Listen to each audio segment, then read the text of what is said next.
everyone. Thanks for joining us today. I'm Alexandra Canal. I'm a senior reporter at Yahoo Finance, and I'm very excited to be talking about the creator economy with Jasmine Emberg. And Jasmine, do you just want to tell the crowd a little bit what you do? Hi, everyone. I'm Jasmine Emberg. I am a vice president and principal analyst at eMarketer, and I lead our coverage of social media and the creator economy. All right, well, let's dive into that creator economy. And I want to start pretty broad. What is a creator, and can it even be defined at this point?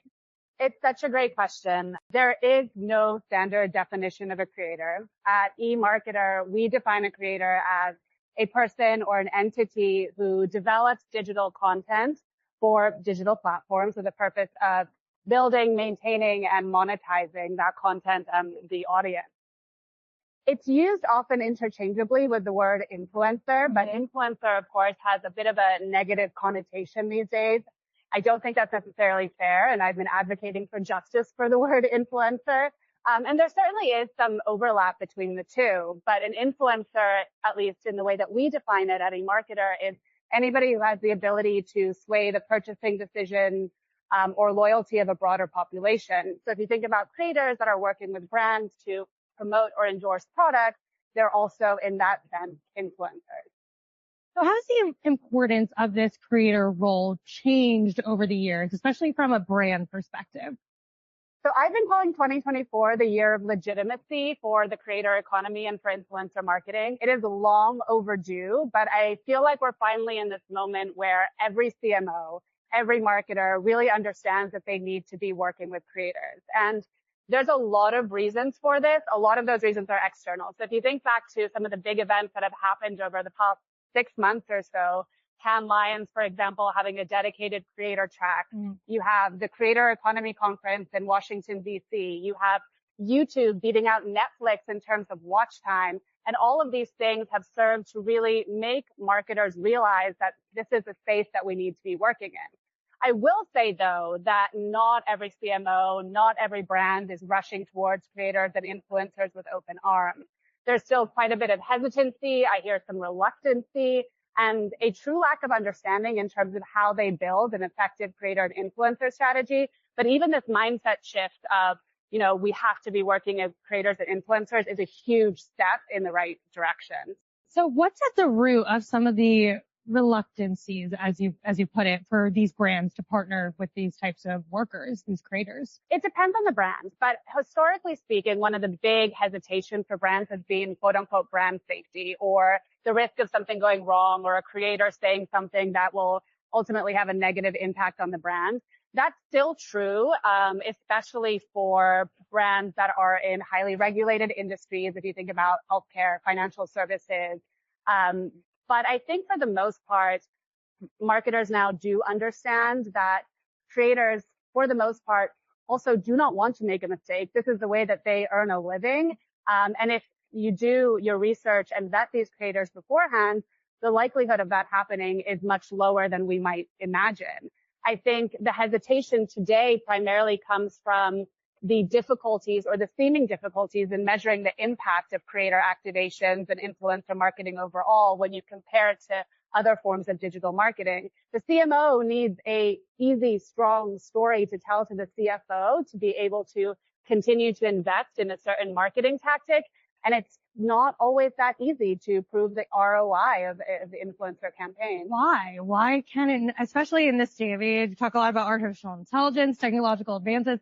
How can we not prove that this campaign or whatever this influencer is doing is bringing returns to the company?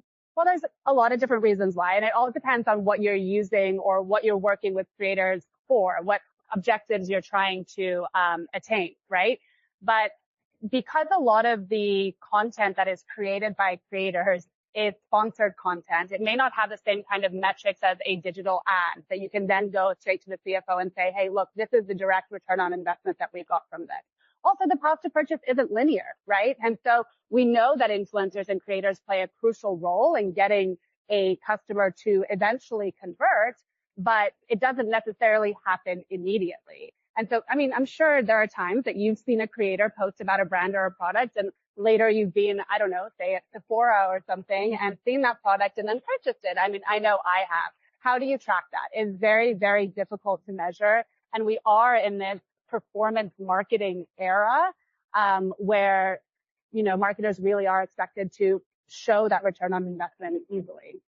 So you mentioned sponsored posts, brand deals, and when I think of an influencer creator, that's immediately what comes to mind. Is that still the primary way that creators are making their income? For the most part, yeah. So every individual creator's income breakdown will look somewhat different. It depends on the number of followers they have, what platforms they're active on, what industry they're operating in. But if you look at the creator economy as a whole, brand deals are the number one revenue stream. So at eMarketer, we just released a forecast looking at all of the different ways in which creators and influencers are earning revenue on social media, and brand deals account for about 60% of that. You've got things like platform payouts, which is, ad revenue sharing programs from platforms like YouTube, for example, that account for another about 20%. And then there's a myriad of other revenue streams. But yes, I would say that brand deals overall are the number one revenue stream for most creators. How about creators going direct to consumer and asking for tips, essentially? We're in this tipping culture. Has that gained traction recently? Yes, it is one of the fastest growing revenue streams for creators, but you also have to remember that these are really small sums, right? For the most part, many of the platforms in which you can tip a creator do have a cap, a maximum in terms of how much you can tip at a time, which is usually around something like $50. And so you have to have a lot of people actually tipping in order to make real income off of that. But there's other direct-to-consumer tactics that are growing as well, things like subscriptions and merchandising, where you have people buying products and services directly from creators, and those are also among the fastest-growing revenue streams within the creator economy. Going back to how you say 2024 is the year that this economy has been more legit, what opportunities does that bring outside of what we typically think of a creator? I mean, I think of Mr. Beast and signing with Amazon Prime Video, reported $100 million deal.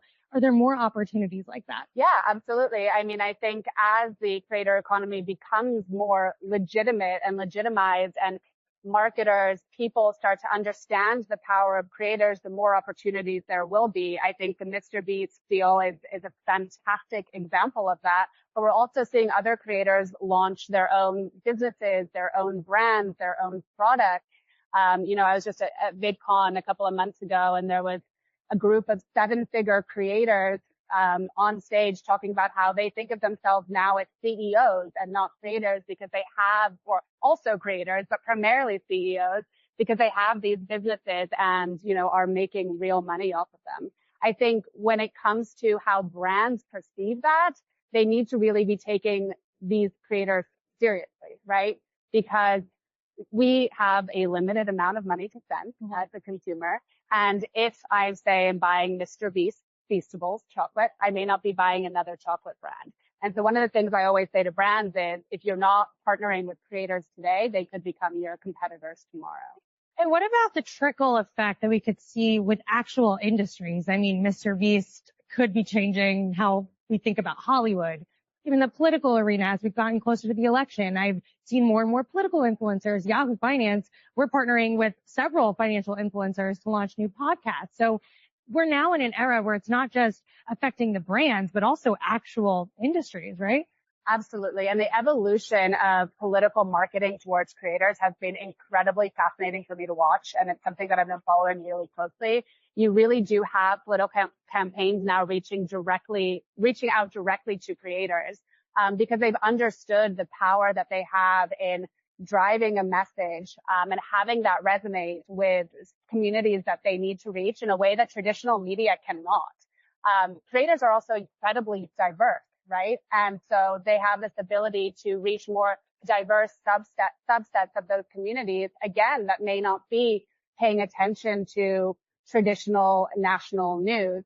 I do think it can be a little tricky sometimes and can get a little problematic. I mean, there is, a difference between having a creator or an influencer speak out organically about a political or social issue, and a difference between having a political campaign actually sponsor them to do so. And we see that in the research. And so we're in this moment too, where consumers expect creators to speak out about these things, but they may not necessarily want that to be tied to a specific political candidate, if that makes sense. That makes sense. And it also reminds me of the tension that exists, I think, sometimes between what brands want their creators to say versus the creative freedom for an influencer to kind of speak to what they want to say. Do you think that's contributed to some sort of creator burnout out there? Yes, well, so creative freedom is probably the scariest word that brands can hear when it comes to creator activations. I do think a lot of brands have started to realize that they need to give creators a little bit more quote unquote control. Again, I think because creators have become more legitimized and treat this as a career, and it's the way that they earn money, they're not, again, trying to write a script or create a video that is somehow going to hurt the brand. So we have seen some brands start to kind of loosen their, or give up a little bit more of the control there. But yeah. So let's talk about the different levels and tiers of influencers and sort of what separates the top earners from everybody else, and what's the most common? Where do most people fall into? Sure. So to your point, the creator economy has become so big now that it becomes really difficult to talk about it as a whole. So you have this top echelon of creators who really are led by Mr. Beast. And their experiences are the ones that we tend to hear about in the media all the time. And they deserve that airtime for everything they're doing in terms of changing media, marketing, and commerce. But their experiences are also very, very different from the long tail of creators, many of whom are struggling to earn a living. There's been some great pieces out recently about this that really speak to the struggles of some of the smaller creators in scoring brand deals, et cetera, and finding ways to make money off of that. I think one of the things that separates them is community and audience building. I was actually just having breakfast this morning talking about Mr. Beast and how he has such a strong community that if he says, go out there and fix any, shelves that look a little messy that are selling Feastables, his audience will actually go and do that. And so it really comes down to that community, that audience they're able to build. And a lot of that comes through content and personality shining through. And when you assess the supply and demand picture, you were just speaking to how diverse the creator economy is.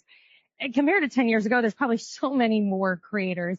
Does that mean that there's more of a limit to what you can make doing this?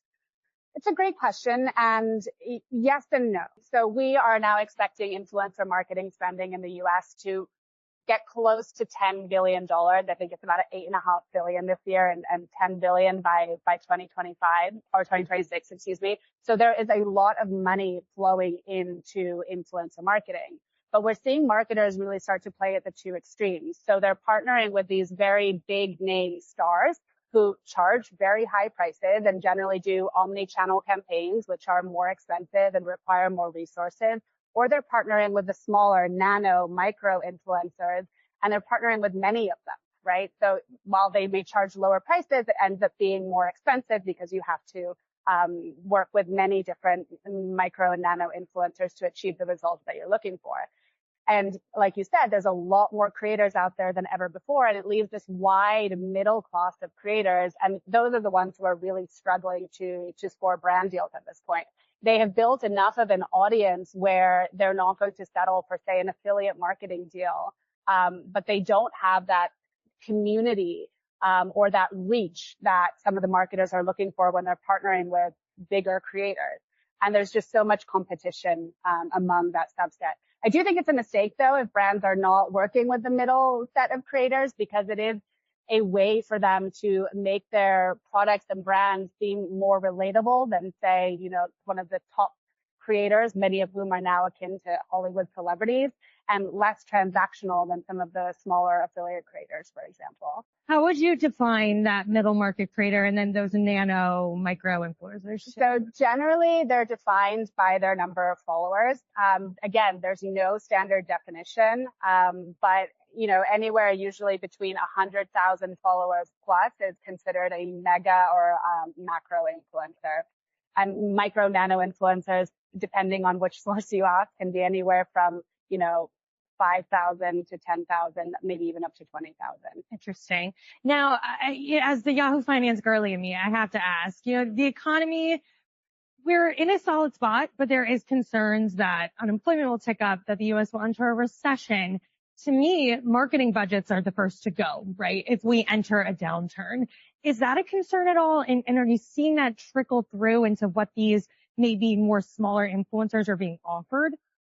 Yeah, it certainly is a concern. Historically speaking, though, we have seen influencer marketing be more resilient than social ad spending, for example. So if you think back to the social ad spending slump in 2022, 2023, when, growth dipped to about, I think it was about 5% for our estimates, during that time, influencer marketing spending continued to grow by double digits. And again, a lot of this has to do not only with the community and the connection and the easy way for brands to be able to connect with audiences on social media through creators, but because they tend to provide a less expensive way for them to, develop creative that can then be repurposed across many different channels. And that's something that we've really seen grow over the past couple of years. Is it too strong to say it's recession proof, or?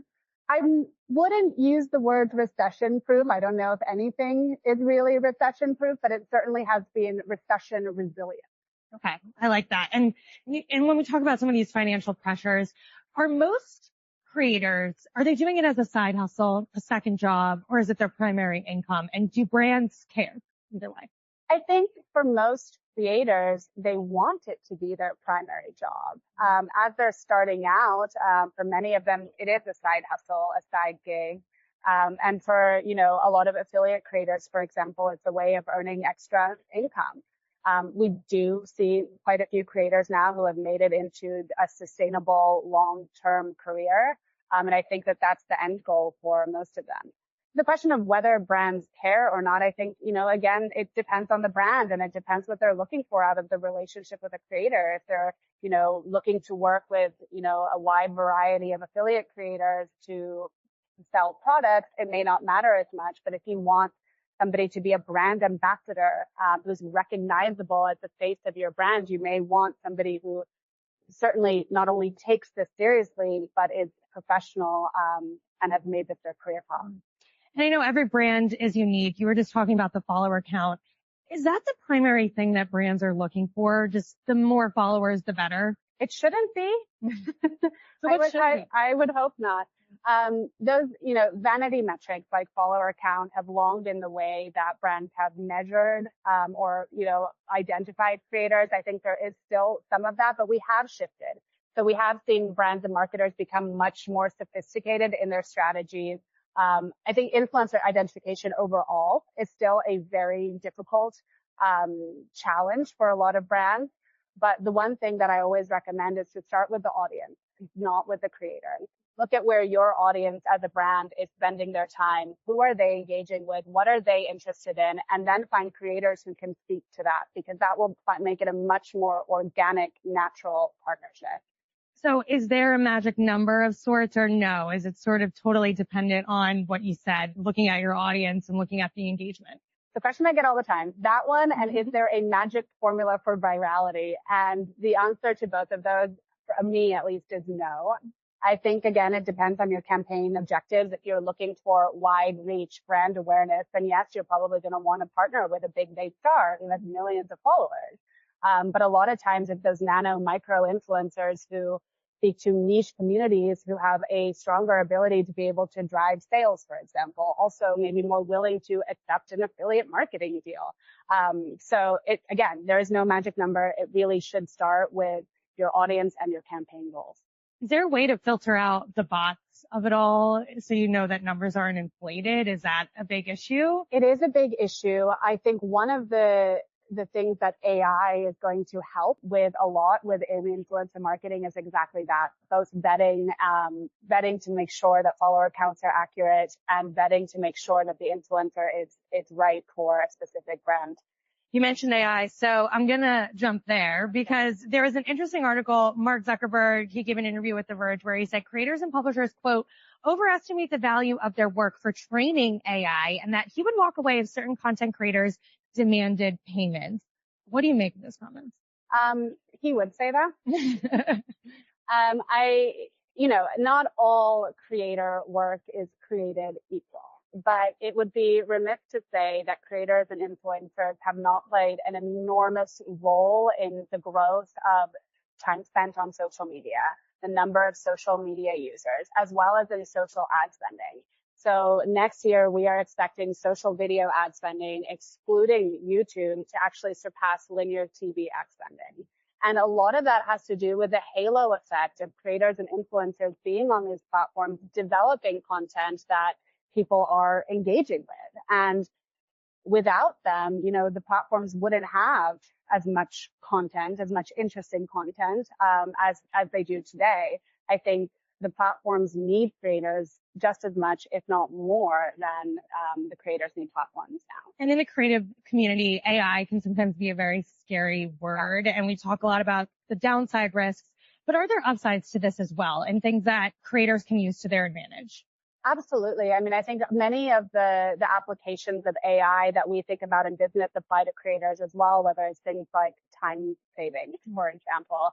I think one of the big advancements that have come out of creator-focused AI tools is dubbing or translation, help them reach wider audiences. I think, there is a lot of fear and hesitation over whether AI will replace them, replace creators still. I don't think that's going to be the case in the long term. There's always going to be a place for human creativity, even as we're seeing AI avatars start to arrive. I do think, though, that it will help the cream of the crop rise to the top. Sorry, thank you. Yes.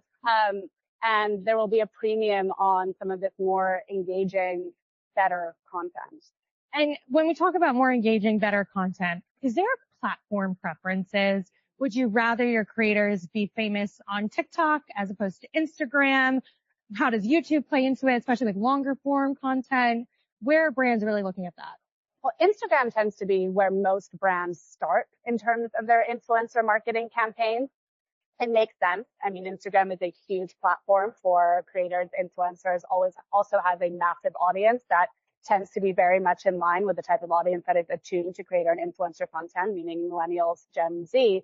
But again, it really should be about the audience, not the creator and not the platform, right? So brands, when they're looking to partner with creators, should look and see where their audience is. And if it's YouTube, then, YouTube should be a channel that they're looking into. And if it's TikTok, then TikTok. However, I always say to brands and creators to never put all of their eggs into one basket, right? Most creators are active on multiple platforms, and campaigns should also be multi-platform at this point. Mm-hmm. We've gotten so used to short clips, I feel like, within social media, but then you see something like YouTube where, as mentioned, it's taken over overall TV time. What are you seeing in terms of the trends there when it comes to the type of content that's working? Yeah, so people love short form video, right? And I don't think that is necessarily going to change. But one of the big shifts we've seen in the social media space overall over the past year is this, I wouldn't say reversal, but move towards longer form content, even on TikTok, which now allows videos up to 30 minutes long. And I don't know if you watched Lisa Tisa, for example, posting 10-minute long videos. There's certainly a lot more longer content happening on social platforms, and people are really paying attention to it. I think one of the things that's really working on the creator front is more episodic content.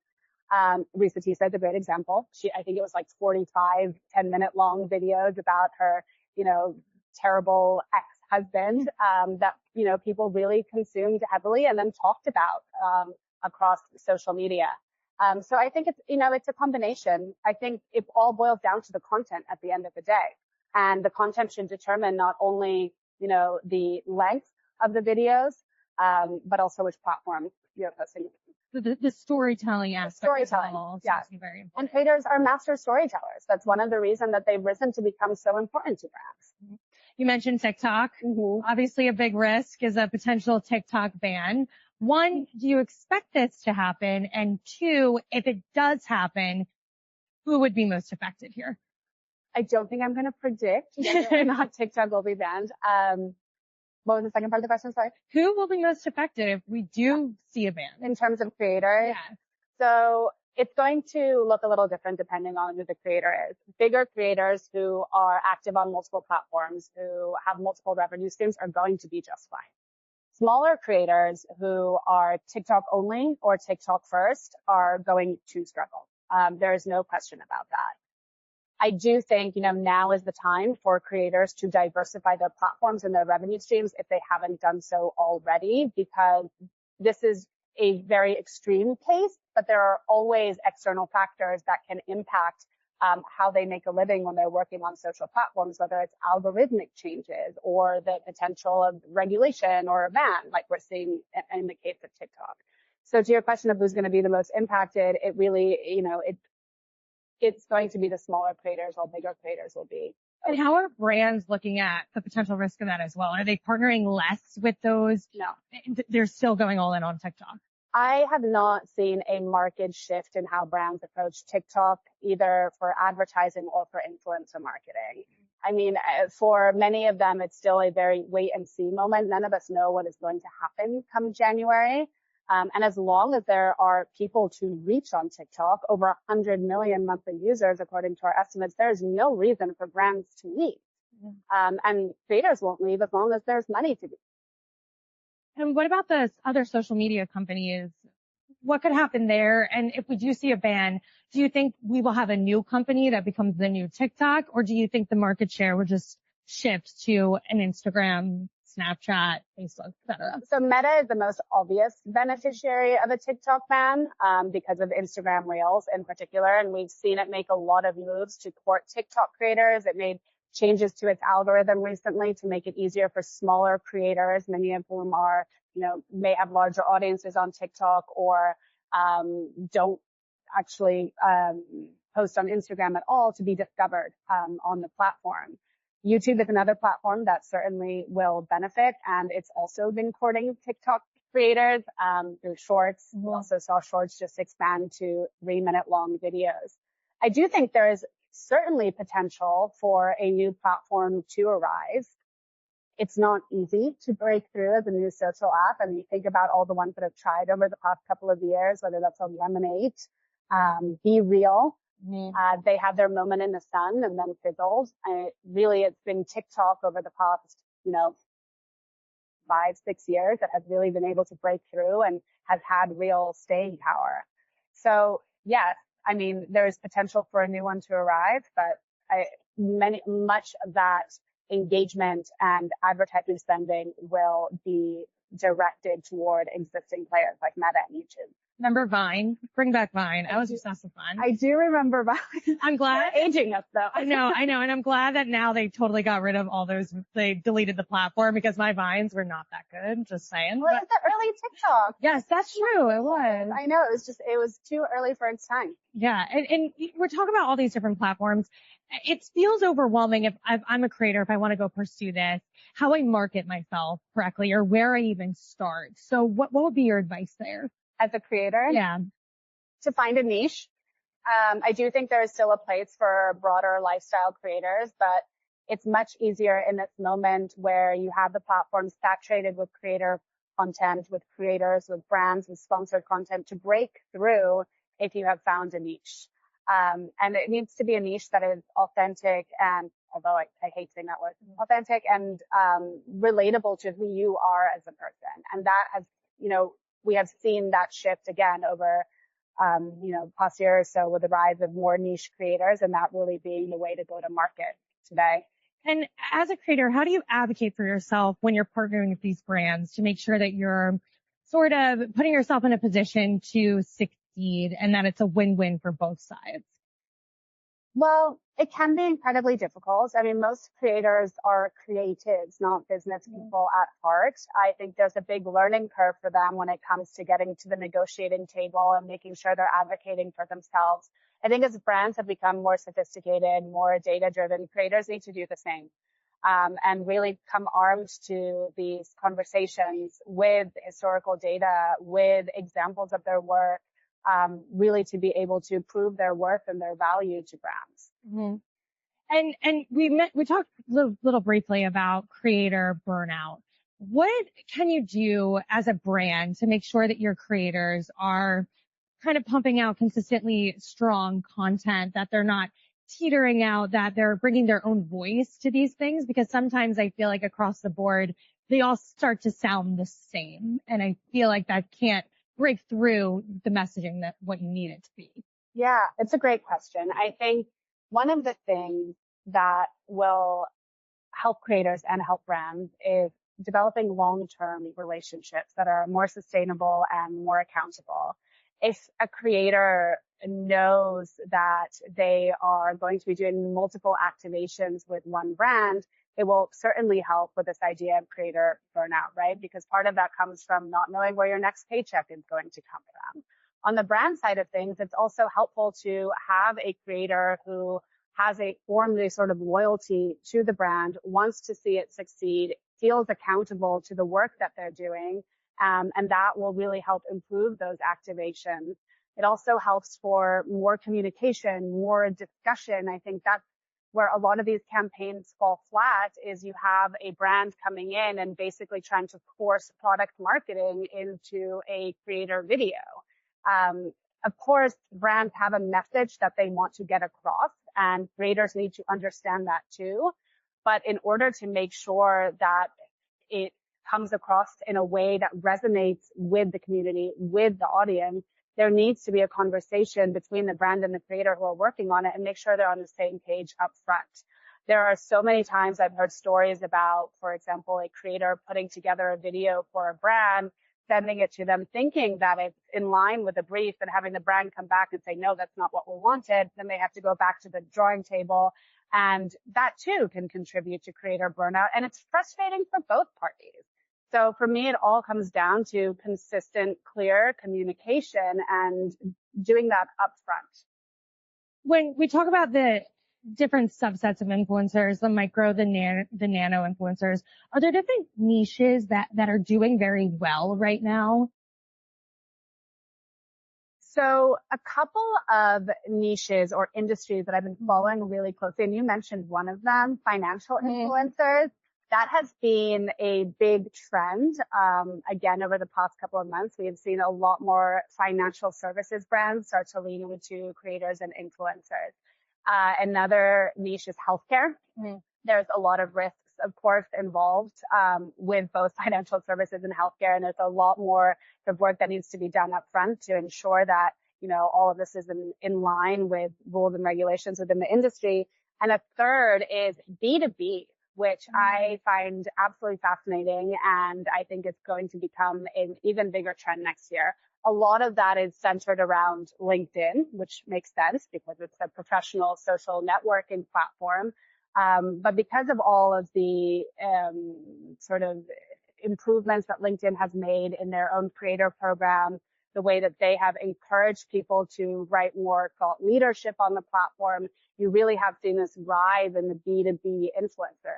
And then you've got people like, for example, who I love, Corporate Natalie or Corporate Girl. I don't know if you watch them. Oh yeah, all the time. It's hilarious. And I feel like they're kind of bridging the gap between B2B and B2C and kind of helping bring more awareness to this space, right?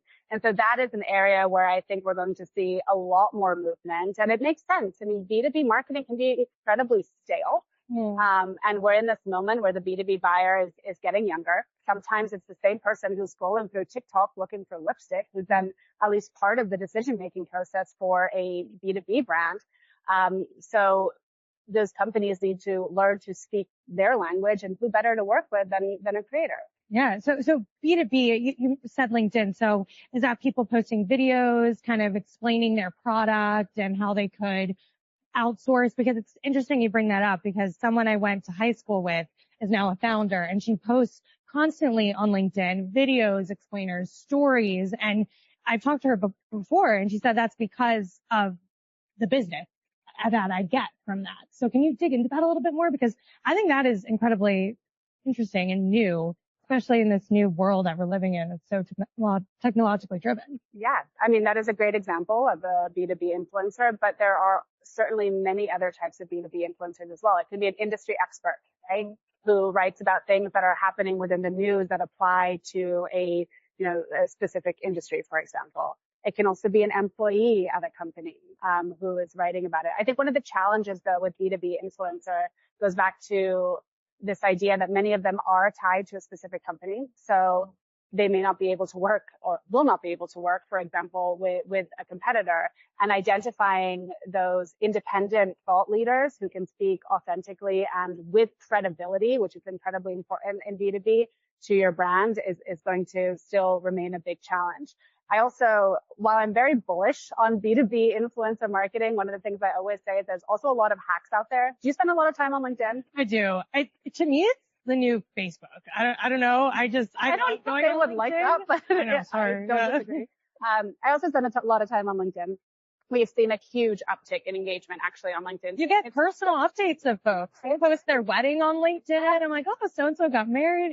I feel like it's exploded really recently. And it's those personal updates mixed with business news, with thought leadership, all of that keeps people coming back. But because of this, and because it's still such a new industry, I feel like it's still kind of the early days of B2C influencer. There's also a lot of hacks out there. And I don't know if you've seen this, but I like to compare them to BuzzFeed listicles, where you have people who are quote unquote thought leaders saying, here are the 9 things you need to know to grow your business. Mm-hmm. And so I think weeding out those people, and I'm not saying everybody who does that is a hack. There are some people who do that and do it very, very well. Weeding out those people and finding the real credible authorities to speak about a brand or a product is going to be the first step to making this really grow into a great point. When we think about the rise of financial influencers in the healthcare space, is that to cater more towards Gen Z? What's the main motivation there? So we talk a lot about Gen Z when it comes to creators and influencers, and it makes sense. I mean, they're kind of the core audience for it, but it's not just Gen Z who are paying attention to them. When it comes to financial, healthcare, a lot of that is for older generations. And we do also in the research see that surprising numbers of Gen Xers, for example, are following and are influenced by creators and influencers when it comes to their purchasing decision. So I think as influencer creator marketing continues to expand beyond beauty, fashion, accessories, and all those things that we associate it with the most, it's also going to organically bring in new audiences. Speaking of Gen Z, what percentage of Gen Z either is an influencer or wants to be an influencer? So this is a crazy stat that came out from YouTube, and I think it was in June, that 65% of Gen Zers today consider themselves to be content creators. Wow.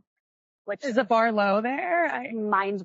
Well, I mean, social media has democratized content creation, right? And so anybody can be a creator, which is a fantastic thing. But I think because of some of the stories that we've heard in the media, people tend to think that it's easy. It is not. It is a lot of hard work. And if you speak to a creator or an influencer who has, built a strong business, they have been at this for years. Yes, there are some viral sensations, but turning that virality into a successful, sustainable business is not easy. So it's incredible to see that you have so many Gen Zers consider themselves to be creators. I think it's true validation of the creator economy, but it's not an easy path forward. And there isn't really a roadmap for success. Right. You think about other industries, you kind of know the steps that you need to take in order to quote unquote make it. That doesn't really exist for a creator or an influencer. And it seems very cyclical too, because I think of Dixie D'Amelio, Addison Rae. I mean, they became famous just because they were doing TikTok dances essentially, and they went viral, got that following, and then all of a sudden they're these massive creators. So there's no recipe for success there.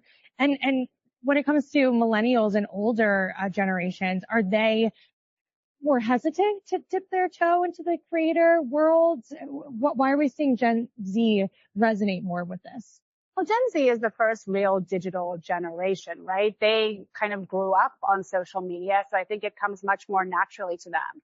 I don't know, I am a millennial. I'm the millennial pink generation with, picture perfect Instagram posts, and being an influencer was always this really sort of aspirational, thing, right? You didn't think about creators or influencers as people like you. It's somebody who you may have aspired to be, or somebody who sometimes annoyed you, right? Everything had to be just so. When TikTok came along, that started to change, right? And we saw much more relatable, I wouldn't say lower quality, but lo-fi content, right? And it became much more easy for people to, be able to participate in creating content for social platforms and didn't feel as much that they needed to be so picture perfect online. I think there is still always going to be that pressure, but it's been lessened. And I think that too has kind of helped grow the number of people who consider themselves to be creators, because it's easier to do so than ever before. Mm-hmm. Throughout this conversation, I've been thinking about The Secret Lives of Mormon Wives. I don't know if anyone watches that, but it's a show that really started because of TikTok, right? There was the Mom Talk. They started TikTok, and now they have a new show. Second season just got approved on Hulu.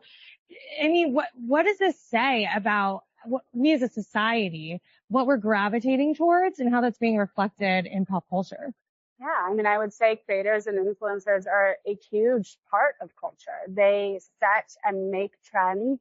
They are, creating the entertainment that we're talking about, that we're sharing with our friends, that we're posting memes about. And some of that is now actually moving from social media into other channels. And, The Secret Lives of Mormon Wives is a great example. I've only seen 3 episodes so far. I finished it. You did. I did. It was very good. It's very, very good. Good binge watching. It is good binge watching. I'm actually planning on watching it on the plane tomorrow. There you go. Perfect plane We watch. can talk about it after that.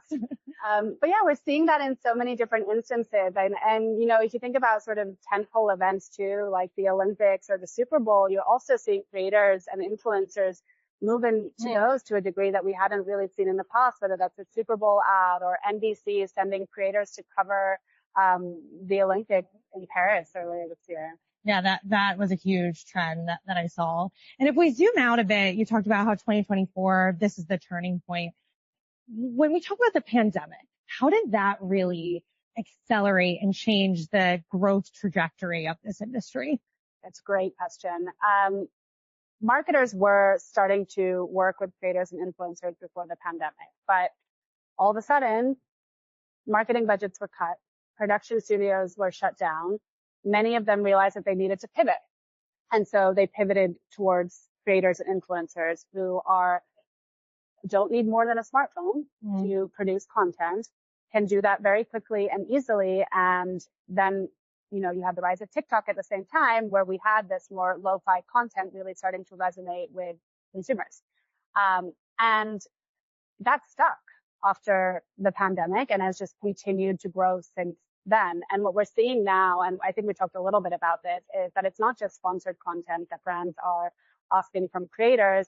They are also repurposing a lot of that creative for their own social channels, also other digital channels, and even, bringing that into, digital out of home, for example. So we're wrapping up here. We've obviously talked about so much when it comes to the creator economy, the impact to brands, the nitty gritty.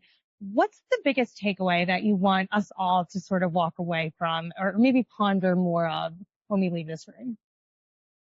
The biggest takeaway for me is that the creator economy is here and it's here to stay. Creators are incredibly powerful. I think there's still a lot of work to do to get the industry to take creators and influencers seriously. That is part of my job, in fact. But we do see that creators and influencers are really adept at not only helping brands and marketers reach new audiences, but drive real results.